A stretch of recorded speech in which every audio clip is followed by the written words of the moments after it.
It was the kind of afternoon that made time slow down, warm sun filtering through cottonwood trees, the breeze soft as a sigh.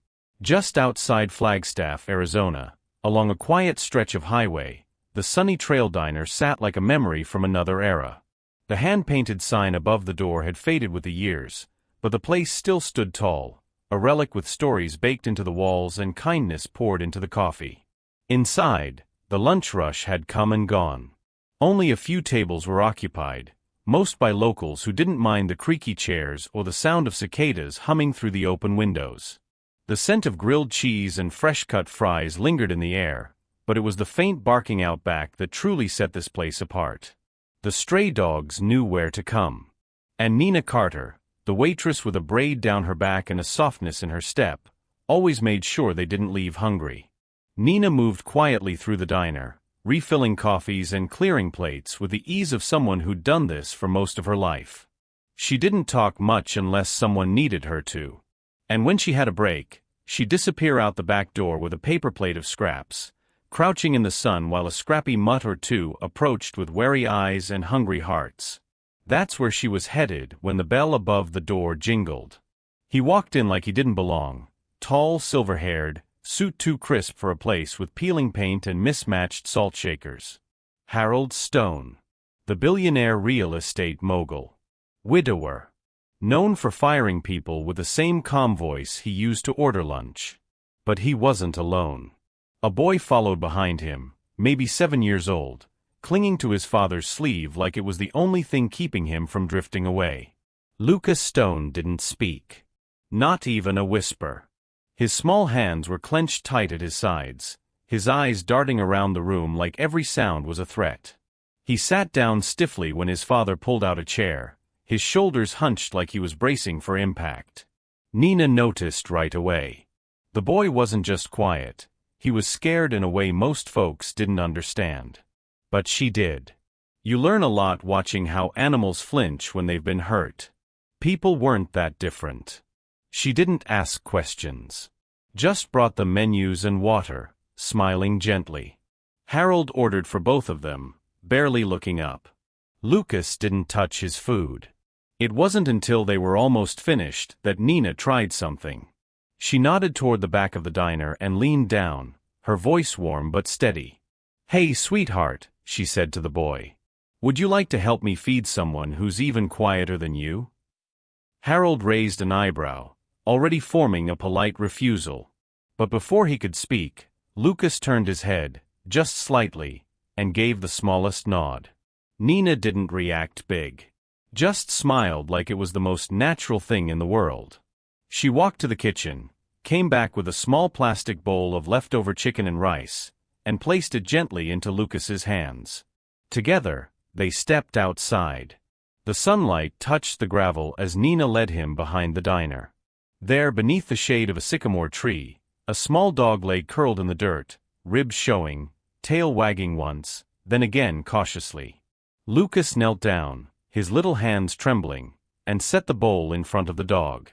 The mutt sniffed, then began to eat. And that's when it happened. Lucas smiled. Just a little. But for Harold, watching from the doorway, it was everything. The plates were nearly empty now. Harold sat back in his seat, tapping one finger against the rim of his coffee cup, his eyes scanning the diner like it was just another real estate listing.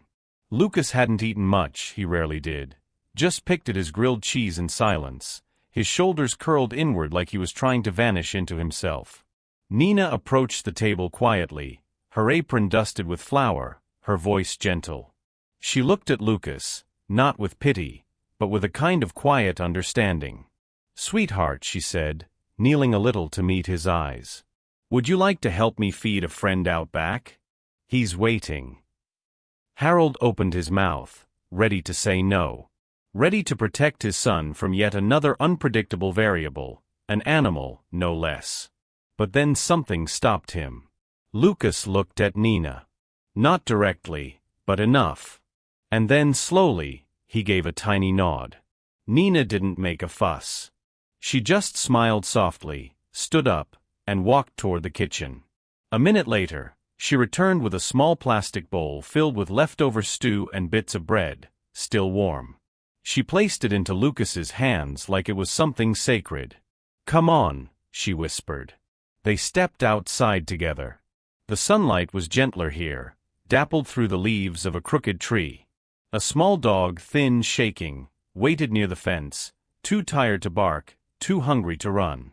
Lucas knelt slowly, his hands trembling. He placed the bowl down in front of the dog. The animal sniffed, then began to eat. And Lucas smiled. It was barely there, but it was real. From the doorway, Harold stood frozen, his breath caught in his throat. He hadn't seen that smile in almost a year. The next day, the sun rose early over the Arizona horizon, casting long golden rays over the two-lane highway that ran past Sunny Trail Diner. Inside, the rhythm of the morning had begun, eggs sizzling, coffee brewing, and Nina Carter wiping down the counter in slow, steady circles. She looked tired, but not worn. There was a stillness to her, the kind that came from years of learning how to stay grounded when everything else trembled. The bell over the door rang just past 9. Nina glanced up and didn't flinch when she saw Harold Stone walking in again, his tailored suit looking no less out of place than it had the day before. But this time, he came alone. No Lucas. Harold didn't wait to be seated. He walked straight up to the counter and rested both palms on the worn laminate.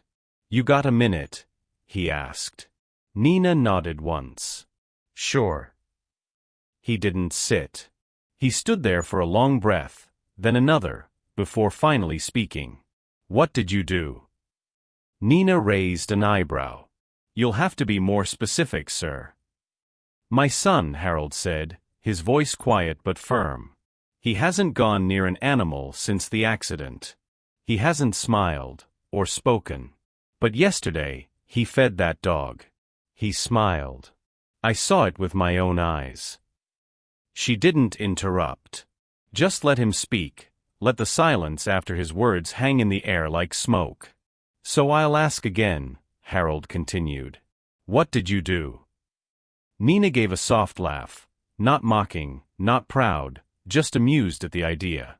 "I didn't do anything," she said simply. Harold narrowed his eyes. "You expect me to believe that?" "I mean it," Nina replied, leaning on the counter with both hands. "Cho Hong doesn't know how to speak. And from what I can tell, your boy hasn't been ready to listen to people for a while." She looked out the window toward the sun-drenched back lot where the little dog had waited yesterday. "Maybe," she said slowly, "they understood each other. Two souls that don't need words. Just presence. Stillness." Harold was quiet, his gaze following hers. His jaw was tight, but his shoulders had lowered, just a little. "I've paid every therapist money can buy," he murmured. "Speech specialists, trauma counselors, animal-assisted therapy. None of it worked." "Well," Nina said, reaching for a clean mug and pouring him a cup of coffee, "maybe what he needed wasn't therapy. Maybe he just needed someone who didn't try too hard to fix him." She slid the cup across the counter. Harold stared down at it. "I want you to come with us," he said finally. "We're heading north tomorrow. Another stop on this so-called healing journey." Nina froze. "You want me to come with you?" "You don't have to do anything," Harold added quickly. "Just be there. Like you were yesterday." Nina hesitated. She'd been down roads like that before, good intentions that turned bad, people who didn't know how to let things be. "I've got work," she said quietly. "And I'm not exactly someone people trust around kids anymore." Harold looked up sharply. "Why not?" She paused, choosing her words carefully. "Let's just say, not everyone likes it when you let a child touch a dog that hasn't had its shots." They stood in silence for a beat, the clock ticking on the wall behind them. Then Harold said something unexpected. "Lucas drew a picture last night," he murmured. "It was of you. And the dog." He looked her dead in the eyes. "I've never seen him draw anything before." Her for a towel, began wiping down a perfectly clean section of the counter, like she needed something to do with her hands. "It's complicated," she said finally. "I'm not asking you to be his therapist," Harold replied, a hint of frustration rising. "Just come along. Be around.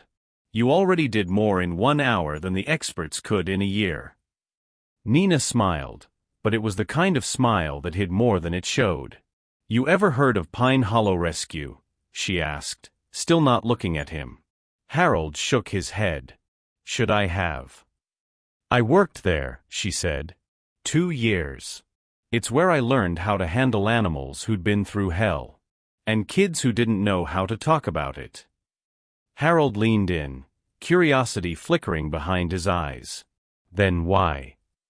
"I got fired," she said, cutting him off gently. That made him pause. "I let a group of kids pet a dog that hadn't been vaccinated yet," she continued. "He was gentle, an old retriever with more scars than teeth, but it didn't matter. A parent found out. The director panicked.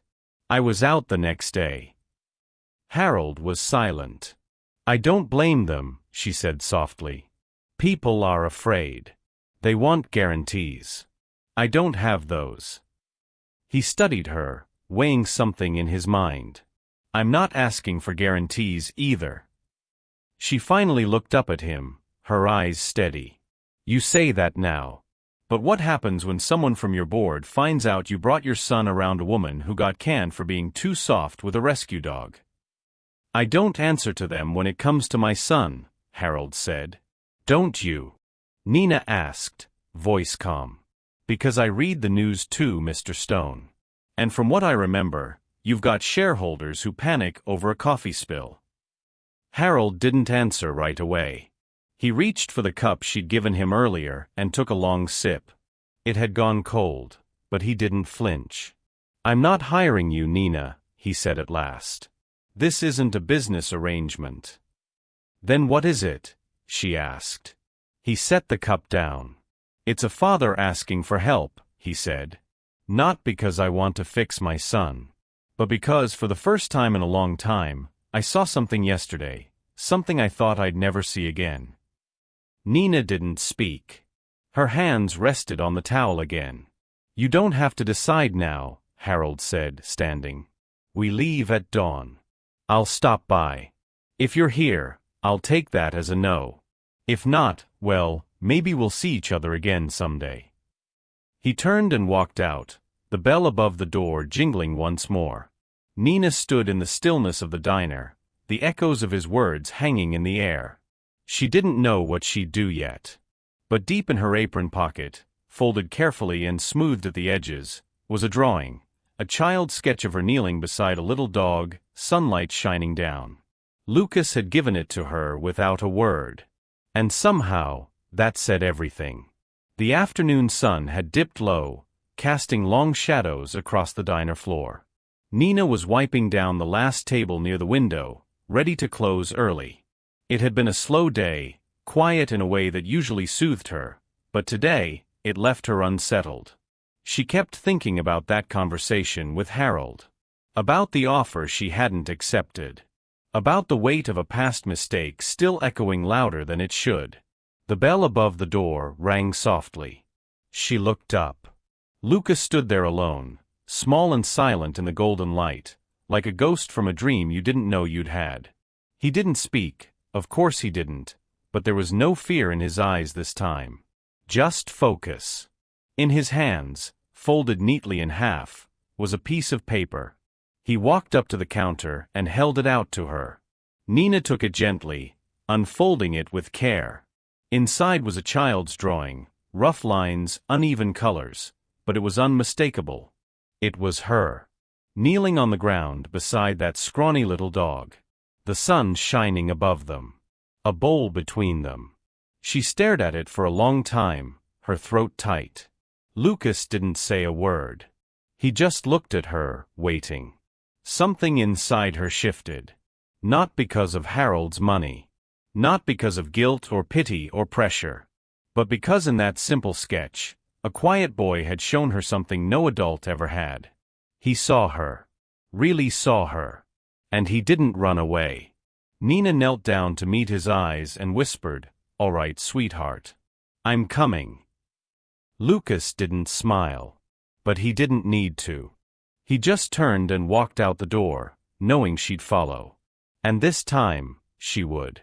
The road stretched ahead like a ribbon of second chances, winding through pine forests and golden fields, far from the noise of cities and the weight of expectations. Harold drove in silence, the kind that wasn't uncomfortable for once. Nina sat in the back seat with Lucas, who stared out the window as the trees passed by in a blur of green and sunlight. This wasn't therapy. It wasn't structured or supervised or documented. It was just movement. And along the way, they made time for stillness. Every few hours they stopped, not for gas or snacks, but for something smaller. Something quieter. Nina had packed a cooler. Not with sandwiches or drinks, but with little containers she'd prepped the night before. Chopped carrots, sunflower seeds, strips of turkey, tiny balls of peanut butter rolled in oats. Each time they pulled over, whether it was a rest area, a patch of woods, or even an abandoned picnic site, Nina would gently nudge Lucas and open the cooler. He'd pick something without a word, hold it in his hands like a fragile secret, and follow her into the wild. Sometimes it was a squirrel, bold and twitchy, darting down a tree trunk. Sometimes it was a scruffy cat, too thin for its own shadow, watching from behind a dumpster. Once, it was a flock of sparrows, hopping through dry grass like tiny soldiers on a mission. Lucas never said a word. Not once. But each time he placed food down, he waited, watched, as the animal crept forward. He never forced it. Never rushed. And when the creature finally trusted enough to eat, Lucas would do the same thing, every time. He'd bow his head deeply, like he was thanking them. Like he was learning something sacred. Nina never interrupted. She just stayed close enough to be felt, far enough to let him lead. There was something holy in those moments, something bigger than psychology, deeper than any treatment plan. Harold noticed it too. He didn't say much, but he stopped pulling out his phone. Stopped pacing. Started watching. And slowly, he began sitting beside his son, not as a guardian, but as a fellow traveler. A witness. One morning, just after sunrise, they stopped at a quiet campground near a stream. Dew clung to the grass, and the world smelled like pine needles and beginnings. Nina handed Lucas a small pouch of unsalted seeds. He walked a few feet from the car and scattered them carefully along a wooden bench. Then he sat on the ground and waited. A few minutes later, a bird landed. Just one. A tiny brown sparrow with ruffled wings and eyes too big for its head. It pecked once. Twice. Lucas didn't move. The bird ate a little more. Then another one joined. Then 3. By the time 5 birds were on the bench, pecking and hopping and fluttering around, Nina realized she was holding her breath. Lucas looked over his shoulder. His eyes met hers. And this time, he did something new. He gave her the tiniest of nods, followed by the softest smile. Like he was saying, "See? They came." Nina felt tears press against her eyes, but she didn't let them fall. Instead, she nodded back, just as deeply. She knew what that moment meant. Lucas wasn't just feeding the animals. He was feeding something inside himself that had been starving far too long. The campground was still wrapped in morning quiet, the sky pale with the promise of a new day. A light mist clung to the treetops, and the scent of damp earth and pine filled the air.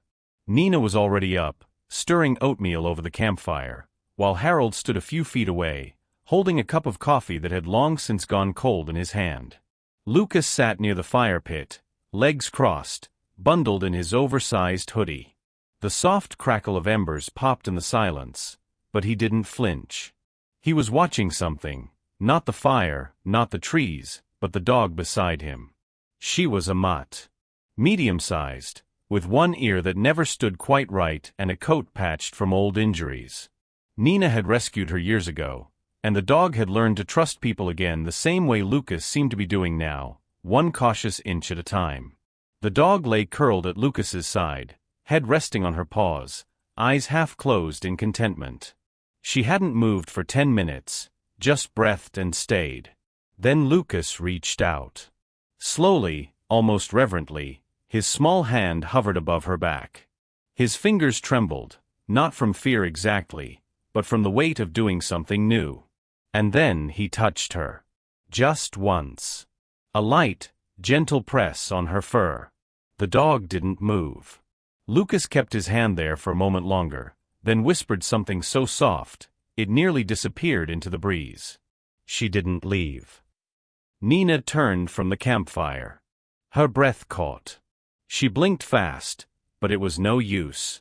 The tears came anyway, not loud or messy, just a silent stream down her cheeks. Harold saw it all from behind, frozen in place. He hadn't meant to watch. He'd meant to give them space, to let whatever was happening unfold without interruption. But when he saw Lucas reach out, heard that fragile little voice speak for the first time in months, something inside him cracked open. His hand shook so badly the coffee spilled down the side of the cup, but he didn't even notice. That one moment, a child's touch, a whisper, a dog staying still, held more weight than all the expert evaluations, all the reports and therapy sessions he'd ever paid for. Lucas hadn't said a word to his father in nearly a year. But now, he had spoken to a dog. And that dog had stayed. Harold took a step forward, then stopped. He didn't want to break the spell. He didn't want Lucas to look up and retreat again. So he stayed in place, watching like a man seeing color for the first time after living in black and white. Nina wiped her cheeks and came to kneel beside Lucas. She didn't say anything. Just placed one hand on the dog's back next to his. Lucas looked at her, not startled, not guarded. Just calm. I think she likes me, he whispered. She does, Nina said, her voice catching. And for once, Harold didn't try to control the moment. He didn't reach for his phone. He didn't analyze or explain. He just stood there with his heart pounding and his throat tight, overwhelmed by something that felt like grace. The dog lifted her head, looked at all three of them, then rested it back down. And no one moved. Not even the wind. The morning headlines weren't about real estate markets or merger deals. They were about Nina. It started as a thread on a small dog rescue forum. Someone had recognized her face in a photo, snapped discreetly by a passing hiker who'd seen Harold Stone and his son camping with a woman and a mutt. The post was short, but sharp. Isn't that the woman who got fired from Pine Hollow Rescue for letting unvaccinated dogs near children? And now she's working with a billionaire's kid. At first, it was just whispers. Then screenshots spread across social media. Then came the blogs, the opinion pieces, the think pieces. The tone was the same. What is Harold Stone thinking? By mid-afternoon, Harold's phone was ringing non-stop. His head of PR called first, voice tight. This is getting traction. We've got reporters calling, shareholders messaging directly. Then came a conference call with board members. They didn't bother with pleasantries. Harold, one of them said, "We understand you're grieving, and we respect your journey with your son. But involving a woman with a public record of negligence is, at best, reckless." Another voice cut in. "This could tank the quarterly forecast if it affects investor confidence. We've worked too hard to keep our public image polished." Polished. That was the word they always used. Like they were selling silverware, not human beings. Harold sat at his desk, the same place he'd closed billion-dollar deals, and felt a deep fatigue settle into his bones. These were men he'd built empires with. But none of them had seen his son cry himself to sleep. None of them had seen Lucas touch a living creature without flinching. "She's not working for me," Harold said, trying to keep his voice even. "That's not how it looks," someone snapped. Silence hung heavy. "You need to separate your personal life from your professional responsibilities," another voice added. "At least until the press dies down. Let the woman go. Temporarily. Let her go." like she was an inconvenience. Harold ended the call without promising anything. But he knew what they expected. He sat in the quiet for a long while, staring at the screen, at the article headlines piling up, at his son's drawing still pinned beside his monitor, the one where Nina knelt next to the little dog, a sun shining above them. Later that evening, while the campfire cracked in front of them and Lucas dozed wrapped in a blanket, Harold stepped aside to speak with Nina. She knew before he even said a word. "The post went viral, didn't it?" she asked, poking gently at the fire. Harold nodded. "Let me guess," she continued, her tone calm, almost amused. "The men in suits want me gone." "It's temporary," Harold said. "Just until this passes over. It's politics. Optics." She didn't look at him. She just stared into the fire, the flames dancing in her eyes. "I've been here before," she said softly. "When people decide you're too much of a risk, they don't ask for your story. They just rewrite it for you." Harold's jaw tightened. "I didn't want this." "I know," she said, finally looking at him. "But you're still going to let me go." He opened his mouth to argue, but there was nothing to say. She stood, brushing ash from her jeans. "I'll be gone before sunrise," she said. "No drama. No goodbyes." And with that, she walked toward the tent where Lucas slept, to say goodbye quietly without waking him. Harold stood in the darkness, holding a decision that felt like betrayal in one hand, and regret in the other. The next morning, Nina was gone. No footsteps on gravel. No clink of a metal spoon in a tin cup. Just absence, sharp and undeniable. The camp felt colder without her, quieter in a way that didn't feel peaceful. Harold didn't sleep much the night before. He'd sat by the fire long after it had burned down to embers, thinking about all the words he didn't say. The ones that might have made a difference, or maybe not. He wasn't sure anymore. He told Lucas over breakfast that Nina had gone home. The boy didn't cry. He didn't speak. He just stared at the empty seat where she'd sat the night before, hands clenched tight in his lap, his cereal untouched. Harold didn't try to explain. How do you explain to a child that kindness can become controversial? That sometimes adults let go of the people who make them feel safest, just to keep their reputations clean? They packed up and moved on, a different route, a new stop. But the rhythm of their trip had changed. Lucas stopped reaching for the cooler. Stopped looking out the window with that quiet curiosity. The nods after feeding animals, those little sacred bows, were gone. 3 days passed like that. Until Harold found the envelope. It had been slipped into the side pocket of his overnight bag, tucked between a folded flannel shirt and a half-used bottle of sunblock. His fingers brushed against it like a whisper, and he pulled it free. A simple, hand-folded card. No stamp. No name on the outside. He opened it carefully. Inside was a drawing, done in Lucas's unmistakable style. Crayon lines, thick and uneven, but filled with intent. Nina stood beside the little dog, both of them drawn with halos of soft yellow light. But this time, Lucas had drawn himself too, standing beside them. Holding their hands.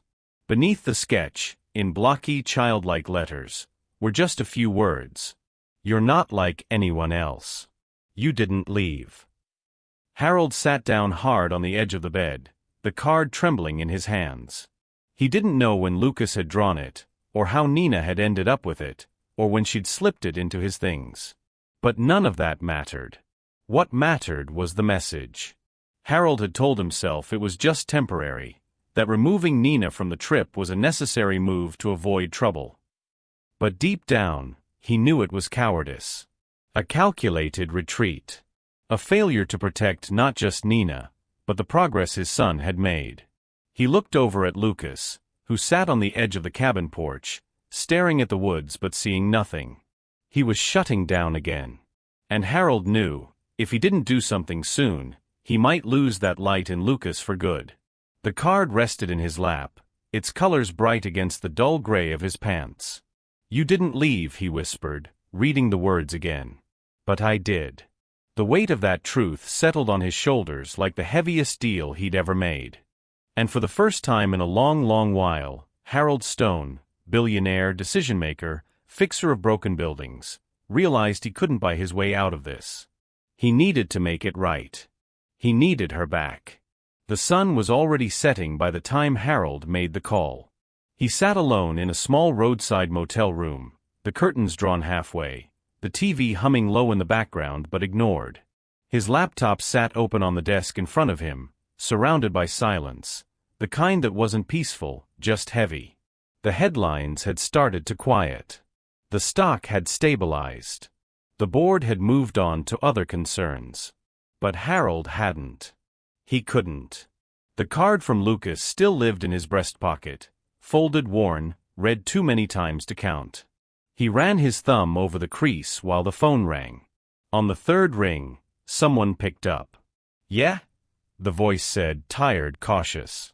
"I'm looking for someone who worked at Pine Hollow Rescue," Harold said. "About 2 years ago. Name's Nina Carter." There was a pause. Then a breath.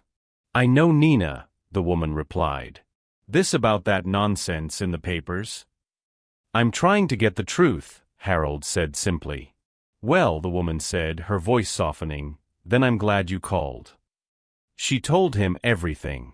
How Nina had taken the late shifts, the tough cases, the animals too frightened to be touched. How she was the only one who didn't flinch when a dog growled or when a child cried. How she let the kids sit in the pens, not because it was protocol, but because sometimes the safest place for a scared soul was next to another one that didn't expect anything. "She didn't do anything wrong," the woman said firmly. "She was just the only one brave enough to believe kids and animals deserved to heal together. Some folks didn't like that. Said it was risky. She let that hang. But if you're asking me," she added, "that woman's got more heart than the whole damn staff combined." Harold didn't say much after that. Just thanked her and hung up. Then he opened the console on the rental SUV. It had taken him a few tries to find the right timestamp. But eventually, he did. The camera footage was grainy, nothing special. Just a quiet morning at camp, the sun barely risen. Lucas sat near the fire pit, alone, with the old mutt curled beside him. What Harold saw next stopped his breath. Lucas reached out, no one around, no one watching, and stroked the dog's back slowly, tenderly, with a kind of reverence that broke something open in Harold's chest. Then the boy began to hum. Not loud. Not perfect. But familiar. A lullaby. The same one his mother used to sing to Lucas every night before the accident. Harold's hand trembled as he leaned closer to the screen. Lucas wasn't just repeating a tune. He was remembering her, connecting her to something alive again. Something safe. Something Nina had helped unlock. Tears welled in Harold's eyes, but he didn't blink them away. He watched the rest of the clip like it was sacred. When it ended, he sat back, the room spinning slightly. Nina hadn't pushed. She hadn't coached. She had just been there. And somehow in her presence, Lucas had found his way back to something he'd lost. A mother's voice, a father's hope, a world that still had softness in it. Harold wiped his face and reached for his phone again. This time, there was no hesitation. He knew exactly who he needed to call. And for once, there would be no scripts, no business tone, no polished image to protect. Just a father, ready to speak with his heart, not his name. The phone rang twice before she picked up. "Hello." Her voice was cautious, like she didn't recognize the number, or maybe she did, and wasn't sure she wanted to. Harold paused, caught off guard by the sound of it. This was the first time he'd heard her voice through a line, not across a table or beside a campfire. And for once, he didn't speak like a man used to being obeyed. "Nina," he said quietly, "it's Harold." A silence followed, not cold, just waiting. He took a breath. "I watched the footage. Of Lucas. With your dog." He was humming the lullaby, The one my wife used to sing to him. Still no answer, but he could hear her breathing now, steady listening. I didn't call to explain, he said. I called to say I was wrong. Nina didn't interrupt. I let fear make the decision, Harold continued. But what you gave my son, it's more than anyone's ever managed to reach. There was a long pause. Then she spoke, soft but firm. I never needed you to believe in me, Harold. I just needed you not to be afraid of what we were trying to do. He closed his eyes. I'm not afraid anymore. The bell above the diner door rang just past noon. Nina looked up from the back booth where she was reviewing some flyers, half expecting a delivery guy or a regular. Instead, she saw Harold Stone, not in a suit this time, but in a worn jacket, dust on his shoulders and something soft in his expression she hadn't seen before. In his hands, he held a small box. He walked straight to her table without waiting for an invitation. When he placed the box down, his voice was calm but carried weight. He asked me a question, Harold said, for the first time in almost a year. Nina looked up, curious. Harold opened the box gently. Inside was a porcelain dog bowl, the kind you didn't find in chain stores. Glazed ivory white, with a single name etched along the side in deep blue letters, Lucas. Beside it, a brand new leather leash, soft and sturdy, coiled neatly. He looked at that old mutt this morning, Harold said, his voice catching, and asked, "Can I keep her?" Nina's eyes softened, her hand instinctively moving to the bowl. I told him yes, Harold added. And I told him we'd do it right, together. For a moment, neither of them said anything. Then Nina smiled. I guess she's got a home now. She's not the only one, Harold said. Nina didn't return to the diner full-time after that. Instead, a few weeks later, she stood beside Harold and Lucas on the front steps of a modest building with a handmade sign that read, Gentle Friends, Healing Hearts with Pause and Patience. The program welcomed children like Lucas, kids with soft voices, shaky hands, and stories no one had the patience to hear. Nina wasn't just a waitress anymore. She was a co-founder, a guide, and a reminder that healing didn't always come in hospitals or offices. Sometimes, it came in the form of a stray dog, and a second chance. The community center was filled with folding chairs, homemade cookies, and the kind of warmth that couldn't be manufactured. Parents, teachers, neighbors, even a few curious reporters, had come to hear about Gentle Friends, the new animal-assisted program for children with trauma, fear, or just too many quiet thoughts. At the front of the room, a banner hung loosely from the ceiling, painted by hand, Gentle Friends, where healing has a tail. Nina stood to one side, her palms slightly damp, but her smile steady. She wasn't used to attention, not like this. But today wasn't about her. It was about a boy. Lucas sat in a small wooden chair, legs swinging just above the floor, a little dog nestled close beside him. Lucky, that was her name now. Scrappy, loyal, hers and his. The crowd settled when Nina stepped back and gently nodded toward Lucas. He looked at her once, not for help, but for reassurance. Then slowly he stood. His hands fidgeted for a moment before he placed one gently on Lucky's back. My name's Lucas, he said, his voice clear and small. I used to be scared of everything.